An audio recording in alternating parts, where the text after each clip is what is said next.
Seven Lamb Productions presents to you End of All Hope.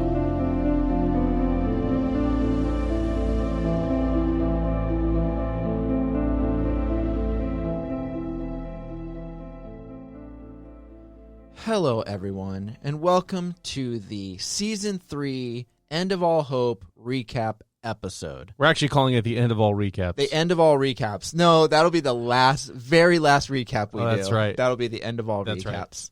Right. I'm Robert Lamb, writer of End of All Hope, and with me is Ambridge himself. Hey guys! Jack Austin. How are you? Yay. Just us. Just going to talk about Season 3 and what to expect with the upcoming season coming out hopefully soon. Dun, dun, dun! Dun, dun. Anyways, Season 3, I don't even remember when we started releasing it. I didn't even look up the dates and stuff, but it's been a while. It's been a while. It was last year. Yeah. The end of it might have come out It's kind early of this been year. a whirlwind. Well, especially with all of the COVID stuff, definitely it made things a little difficult recently. And you know, I just remember this being one of those episodes that Ambridge is actually in a good amount. Yeah. And I was like, I remember reading a couple of these and going, whoa. He actually, Yeah. He got, let's get it going. I'm trying to think because in Season 2, Ambridge did not, I think he had a little bit of voiceover in the Season 2 finale, if I'm remembering correctly. That's correct. After Harris died. Right. His friend died, but Jay killed Harris. I had some brief running through the woods. VO. Searching. Where are they? Yeah. Yeah. That was it, though. That was some of my finest acting. I think so. Yeah. Honestly, it just gets worse from there. Few and far between. Season 3, though, both you and Mark get a lot of VO. Yeah. I kind of expand the cast with their voiceovers. You know what it's kind of reminding me of the more I listen to it, in a sense, is The Halo Stand. Combat Evolved. The Stand. The Stand by Stephen King. Oh, yeah. Because in The Stand, you have so many different points of view. Mm-hmm. You know what I mean? And I like the way you kind of dive into what everybody's thinking. Yeah. Because it's not always easy. No, it's not because trying to figure out everybody's. And that's one of the things I loved about it is because I did a lot of interactions with Jay, and I remember jumping inside of Ambridge's thoughts are way different than jumping into Jay or Ava. Oh, for sure. Like everybody's got like their own way of thinking, right. And I try to even like kind of conform it to the way people talk, like my friends who are coming in to voice these characters and stuff. Now, Ambridge is probably not exactly you, but it's kind of like this chill mentality that not necessarily Jay or Ava or anybody else has. So the way I see it with Ambridge is not a lot of stuff bothers him.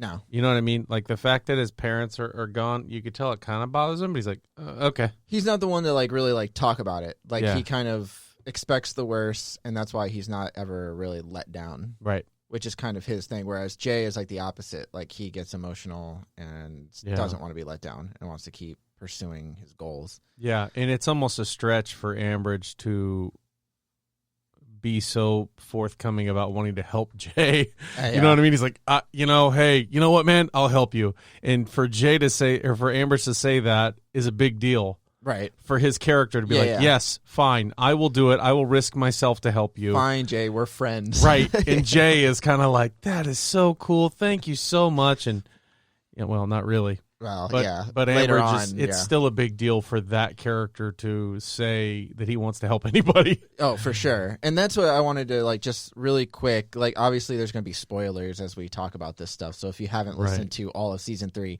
do that first. And if this is your first episode of End of All Hope, I'm dead. Start at the very last, or not last episode, this is the last episode, but start at the first episode and work your way through before you listen to this recap episode.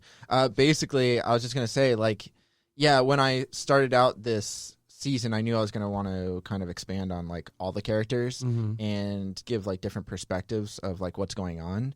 And when Season 3 starts out, like, one of the, the teaser of Season 3 is basically a dream sequence with Ava where she's like, we made it, we're already home, blah, blah, blah. Like, Scott's here, yay, everything's happy. And it turns out to be a dream. And I remember somebody like commenting like, damn it. Like I was like, I thought that was legit happening. And I'm like, yeah, that's kind of what it was supposed to be. That was the point. Yeah. It was like kind of like just let down and a back to reality kind of situation where she wakes up. But yeah, basically Ava and Mark are still heading west, and Ambridge and Jay are still heading west. Jay and Ambridge finally reach Denver, which is what the goal was after Harris died. And obviously Denver is demolished and overgrown with alien vegetation. So they don't really find anything. I mean, they find some supplies, but they don't find Ambridge's parents or anything, which empty he house. Expected. He kind of expected anyways. Yeah. So he wasn't let He down. was very, I'm not surprised that they're not here. Let's move on. Exactly. He wasn't even like, let me go sleep here and I'm going to stay in my old house. He was like, all right, they're not here. Let's roll. Let me stay in my old bunk bed. Yeah. No, that was basically Sergeant Teddy. But that's Ambridge digs through his bed. I couldn't find my Teddy. The Teddy's surviving on its own in the woods, building a campfire. There's a shrieker out there running around with Teddy. Yeah, and it's got Teddy in its hands, and I'm gonna that's see how it it. Sleeps. Yeah. And then Ava and Mark I have where they reach like New Mexico, or they believe they reach New Mexico, and they end up getting into some trouble when a Thrasher dismantles their truck, and they have to take refuge at a barn, and that's when they run into some other people who are still living on the barn. It's their farmhouse and everything, and they're scared because they think it might be a similar situation to the asshole guys they met in season 2. Right. But it actually is not really. That's not really the case. Right. Like they're actually, my whole idea of season 3 was to kind of counteract some of the bad stuff that happened to them, getting their truck stolen, their first truck stolen, getting or not stolen, but having people throw things at it, trying to steal it. Yeah. Getting running into Adam. I think it was Adam and Neil, who were crazy farmer types and stuff. I wanted to counteract all that and kind of have more of like showing other people who are just trying to survive. Because obviously everybody's going to handle the apocalypse a different way. Yeah. And, it's also like your person that commented and said, oh, I really thought that was going to be it. Yeah. So that kind of helps build some of the tension. Right. Because I know Ambridge and Jay met the guy that they ended up having to kill because he was crazy. Yeah. Yeah. And it's interesting now, every time you run into somebody, you think, oh, is this person going to be that? Yeah. You don't know. And that's the thing is like, that's what I kind of wanted to play to. And with Ambridge and Jay, they run into a group of survivors while they're at the house, Mia and Kylie in particular. Mm-hmm. And at first, nobody trusts anybody, but slowly they start to, and then... It's a bit of a Mexican standoff when they first meet. Yeah, at first, they're not sure, like, what's going on. They didn't expect to find anybody in the house. But then, they become friends over the course of the season, and Jay and Kylie become friends, and you and Mia kind of become friends. Right. You as an Ambridge, not Jack. Me specifically. Yeah. Yeah. Jack likes to do method acting, so he actually went to a water tower and collected water for people he deemed survivors. I carry my assault rifle with me everywhere. All over the place. Yeah. Definitely. I just walk into people's houses checking for supplies. You're just going through drawers. Yep. Hey, don't worry. Yeah, it's okay. I'm doing it for a part. Right. Very famous part. Yeah. You're like the Daniel Day-Lewis of podcasts. Wow, that is high praise. Yeah. I like that. No, not in acting ability. I just mean as tall as him. Just in the message. Right. Yeah, you meant that just in the way that acting is. You meant that we both have mustaches. Got it. Yeah. I drink your milkshake. Yeah. Yeah, so basically, I had that was another thing is I kind of was trying to write to where everybody kind of split up a bit. Like Mark and Ava eventually split up, even though they don't want to, they kind of have to. Mark still has trouble with his leg because he was shot, and Ava wants to go help get this generator so they can move on. And I mean, their whole goal is just to get horses because they figure Thrashers at least won't be able to dismantle horses with their EMP-like devices that destroy vehicles. They could still kill the horses. Still eat the horses. Yeah. They can still attack the horses, but at least they don't have to worry about charging those bad boys up or like. Yeah, I'm on team Ambridge here. Yeah, I gotta say, the Thrasher's never gonna spook the truck and make it run away. That's true. I mean, listen, Ambridge and Jay both. Well, actually, as you listen through season 3, you'll find that Ambridge starts liking the quarantine zone. Yeah, and actually decides like he wants to help out more. Yep, and it's kind of like being back at base. You know what I mean? Being back in the military, back to structure. And you actually like the structure of this base rather than the military, right? Because also they've learned more about these creatures and stuff, and you kind of like these guys who are running it. Now, really quick, the guys who are running the quarantine zone or took over the quarantine zone after the military lost it is what Ambridge and Jay are told. The guys running it are these guys called the Rangers, and they're basically these park rangers and stuff from all over Colorado, Wyoming, and stuff like that actually got together after they started hearing reports, and they're the ones who kind of came in and helped out. They also mentioned that some of them were like fire lookouts and just people out, working out and I don't know, the woods or whatever it was, like whatever national parks and stuff. Yeah, people with specific survival skills. Right. So they're felt compelled to better at it. Help there. But I do want to say that the fire lookout thing is also like a little nod to an upcoming series that we're going to be releasing soon. And there's like a little bit of an Easter egg kind of thing that's going to be in the series. But noise? More? Yeah. So yeah, basically, Ambridge wants to stay. Jay says, I still want to go. He gets mad at Ambridge for not wanting to continue his trek with him. Right.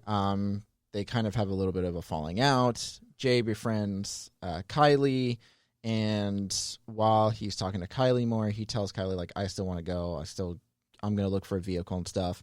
And then he gets wrapped up in this whole preacher, super religious, kind of cultish kind of scenario. Kind of a Independence Day type thing. Well, and that's what my inspiration, I wrote down, like, different inspirations I had for this series is like, War of the Worlds, Resistance, the game series, Last of Us, Independence Day. In all these specific movies or games or what have you, when you're watching that, there's somebody who always thinks that whatever oppressive force is super good. Right. We need to meet this person. We gotta see. We just gotta see. They came down here. Maybe they know the meaning of life or whatever it is. For sure.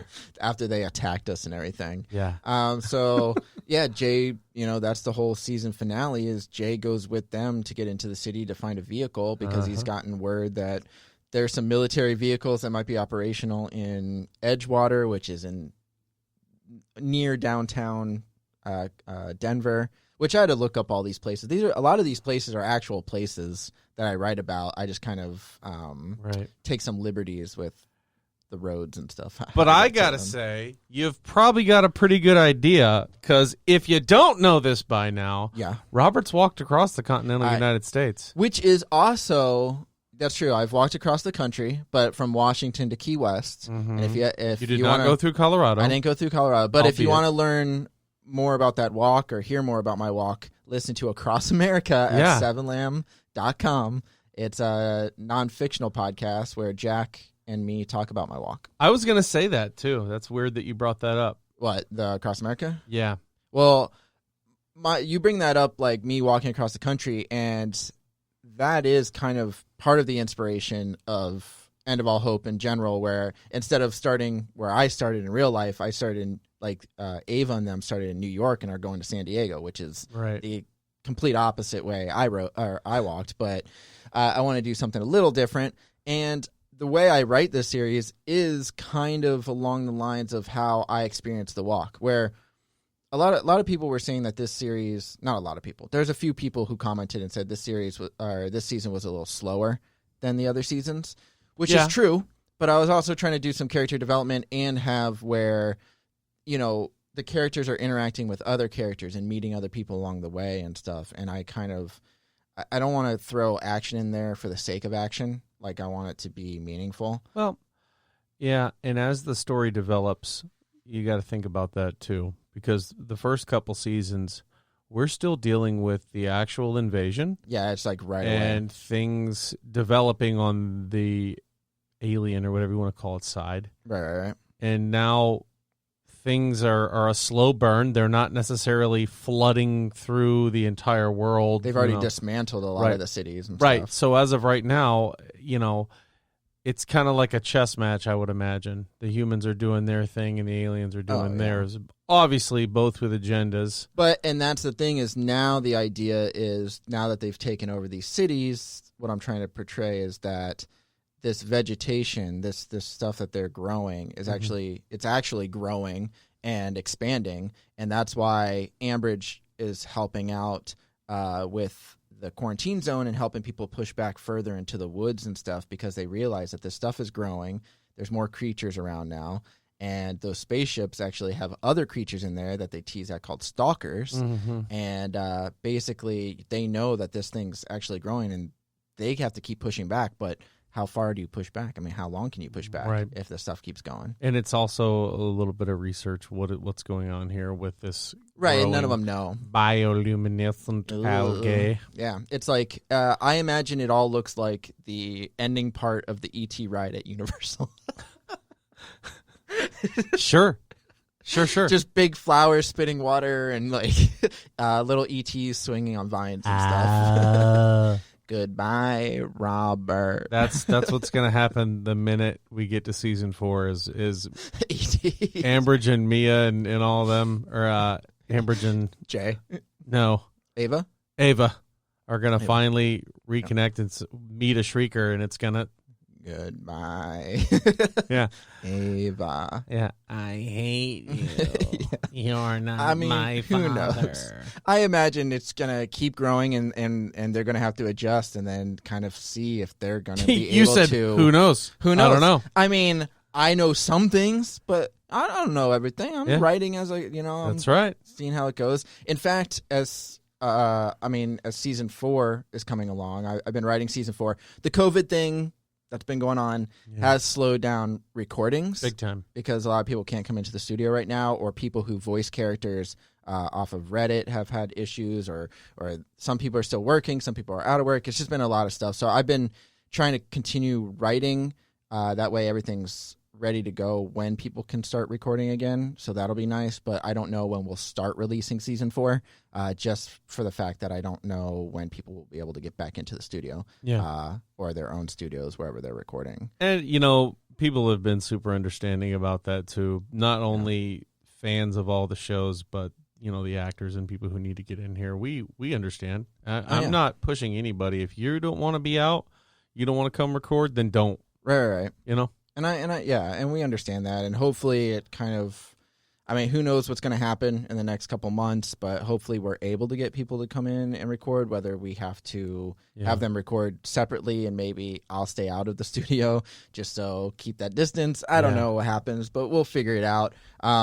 We have written, I think half of season 4 has been written now. I'm going to try to concentrate on the second half over the next couple weeks. And we've already started editing some of the episodes where we do have all the voices, so that's nice. But I don't want to release anything until we have a set number. Yeah. Because I don't want to make people wait a long time for We typically want to get about half of the series or the season done, edited, completed before we even consider releasing. Right. Yeah, that way we can keep it at it. Because every once in a while we'll still have an issue where we have to delay, but delaying a couple weeks is better than delaying months. I don't want to do that. Yeah. Nothing is worse than if we did this episode by episode and we release one and Lord knows what happens and we don't have enough on the back burner to buy us some time. Exactly. And then we start getting the real, what's going on here? Well, the thing is, and if you listen to End of All Hope, you'll probably hear other ads for our other podcasts that we produce, like Paralyzed or Alice Having a Beat. And it's kind of the same with those. Right now, for episodes that we've had recorded, even if it's out of order, I'm just having them edited and ready to go, and then we'll backtrack and get the other ones edited. So we're kind of doing it out of order a little bit just to make sure we get everything done. And we're still working to our fullest capacity as we can. And I want to say that when I was writing, I don't know how season 4 is going to turn out, how many episodes we're going to have, but I know that the first 2 seasons of End of All Hope were 16 episodes. Season 3 ended up being 18 episodes because I just couldn't compact everything into 16. And then the final episode was also the longest one, longest season finale, whereas the season 1 finale of End of All Hope was only 36 pages. Season 2 finale was 81 pages, and the Season 3 finale was 99 pages.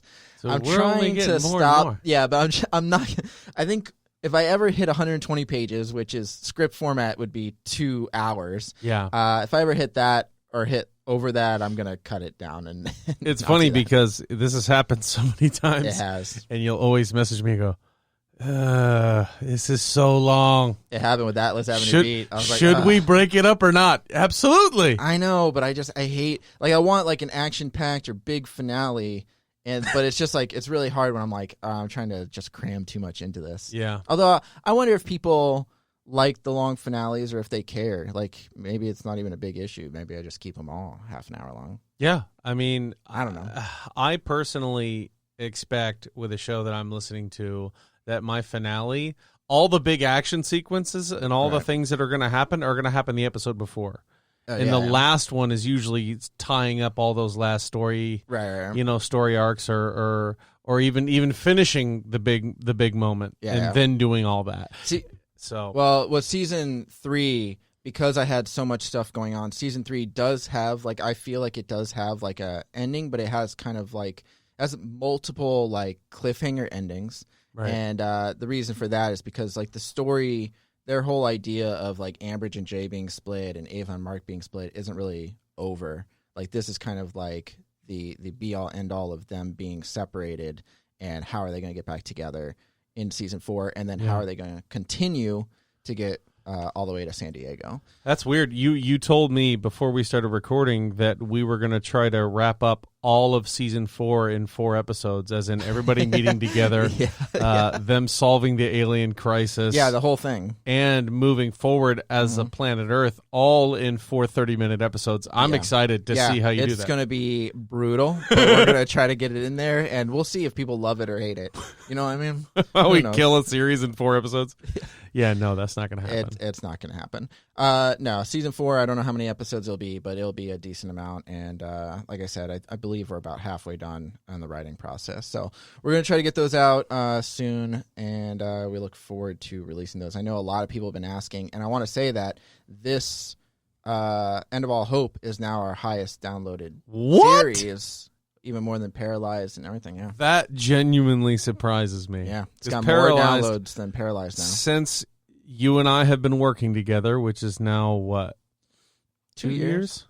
Yeah? Yeah, two and a half. Paralyzed has been the king. Yeah, Paralyzed has been the which most is our horror fiction. Most commented on, most fan reactions when we post stuff about it, most direct messages, except for Cop Doctors. Oh yeah, Cop Doctors. We get some good direct messages about Cop Doctors, but but I'm surprised that I'm not, because we had a ton of downloads for Paralyzed, didn't we? Yeah, we were over 250,000. Yeah, weren't we? So like End of All Hope just surpassed that not too long ago. Like, but I've realized that a lot of people have been reaching out too about End of All Hope, saying when's the next season. People were asking when the next season was before Season 3 was even finished. And I'm like, hold up, guys. I'm sorry, but I'm trying to. And some people even said, can you make the episodes, like, I really like this season, or the series, but can you make the episodes longer and stuff? And I'm just like, listen, I'll try, but I just got to write it how I write it. Right. It's going to happen organically. And whether it's short or long, it's building towards something. Yeah. We obviously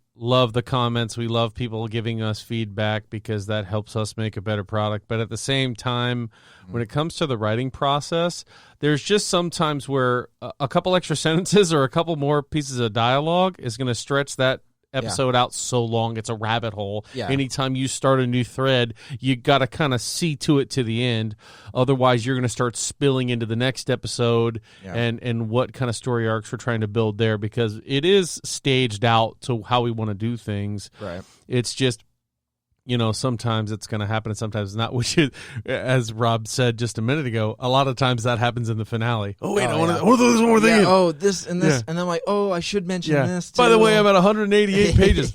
So, and maybe that's what it'll go to. Maybe we will start lengthening these if they organically grow like that. Right. And then, I think a lot of it also has to do with, I will say, as I write Season 4, there are a couple episodes that have been a little bit longer. And the reason being that I do have more characters now. Like, there's more characters throughout the show, which is kind of what I wanted, and I think eventually it's just going to expand as it continues and stuff. Before it was just Ava, Mark, and Jay, and they were all together. Now it's separated stories. Now those stories are separated. Like it keeps expanding. So who knows what's going to happen? But I do think that some of the episodes for sure will probably be a little bit longer. Trust me, if we had the means and the money and the power and the actors to do hour-long episodes each time, I would write them. Me too. But also, like, it's just not. I'd be here to record it. If that was one of those things. If we were making any sort of money, if we were making like legit money, I'd be like, sure, dude, let's go, let's record, let's start writing it. But as of right now, we have to just kind of do that. But like I said, I've been out of a job for a little bit just because of the COVID stuff, so I've been able to write more. But I do go back to work soon, so. Yeah, I'll keep trying to write. I've been working. I haven't stopped yet, but shoot, man. Yeah, no, for sure. And things, like we said, who knows what's going to play out with all this COVID stuff, and who knows when people are going to be able to get back into the studio to record. But we're going to hopefully get this stuff going, and I look forward to season 4. Before we go, I do want to just say a few thank yous to all the people who not only like download, but like donate to us on Patreon or just comment to us on Twitter or send us an email asking when the next season is, like that stuff. I just like receiving, even if it's like negative criticism or whatever, or any kind of like criticism, it's fine. I read it all. We read it all. We'll take it into account, whatever it is. But yeah, no, definitely we've gotten like a lot of positive reviews and a lot of people saying that they like the show and they want more episodes. So we appreciate all that. And I also want to thank all the people who have voiced characters for me, like Jack. Hey. And like all my other friends who come into the studio. If you follow us on 7lamb.com or you follow us on Facebook or Instagram or Twitter, you'll notice that I've posted like a collage of how many people voice characters for us. And I think it was like 30 something people. Yeah. And that's not even everybody. Yeah. Right. Because my wife was looking at it and she was like, I actually thought there was more people than this. Yeah, there is. There's more people than that. That's just like, we should start getting some of our Reddit folks to send us a selfie or something. Well, and that's another thing is that's just like friends that, friends of mine or friends of friends that have come in to record. That doesn't even take into account all the people from Reddit who I've met through different subreddits who now voice characters for me. Yeah. So that is pretty awesome that we have so many people who are voicing characters. And there's something else I was going to say about the actors. Well, I'll also mention the editors. For the most part, I don't think I edited anything in season 3. I might have done like one episode or so. But friend Dylan Whitehead, who I met through Reddit, he's edited a couple episodes, and then somebody named Issa Yazdazadeh, I hope I'm pronouncing it right, but he said he doesn't care. So I met him through Reddit, and he edited. He says he doesn't care, but he's looking at his phone right now, shaking his head. He's like, "No, that's not how." It's like John or something. Sent you how to say. I don't remember, but that's how I'm pronouncing it. Basically, he's edited most of season 3, and he did a fantastic job. And I met him on Reddit, and he's been editing for me ever since. I think the first episode. I think that was the first episode I gave him was season 3, episode 1, and he did it. And I was like, "Well, I have some revisions. If that's cool." He's like, "Yeah, send me whatever." And I would send him revisions. He would do it, send it a different version. I'd listen to it again, send him any more revisions, and we've been doing that ever since that first episode. So, and then he's also done other podcasts editing as well. So I want to thank him. And the last person I'll thank is Amberlynn Nicole, who did some music for the first episode or 2, kind of the country-ish type songs that I played with actual lyrics, because most of the songs we use are royalty-free music. I need a shirt. Yeah, that song. Royalty-free music that we find, like Kevin MacLeod's music from Incompetech.com and Dylan Mixer, who does some music and stuff too. But Amberlynn Nicole provided some actual music that she's had on YouTube. So look her up, Amberlynn Nicole. That's LYNNNICOL. You can find her on YouTube. I think she just released some new music too. Nice. Yeah. So anyways, I guess that's it for this episode. Definitely we will keep working and hopefully get some episodes up within the next couple months, and hope you guys enjoy season 4. Yeah, I kill a bunch of people. He kills all people. He doesn't kill aliens anymore. Ambridge just becomes an asshole. Become a vigilante who kills everyone. Yeah. Let's give it up for me. Stop. Don't laugh. Guys, don't laugh. Seriously. Don't laugh. All right. No. All right. Thanks for joining, Jack. And for myself, my pleasure. We'll catch you guys next time.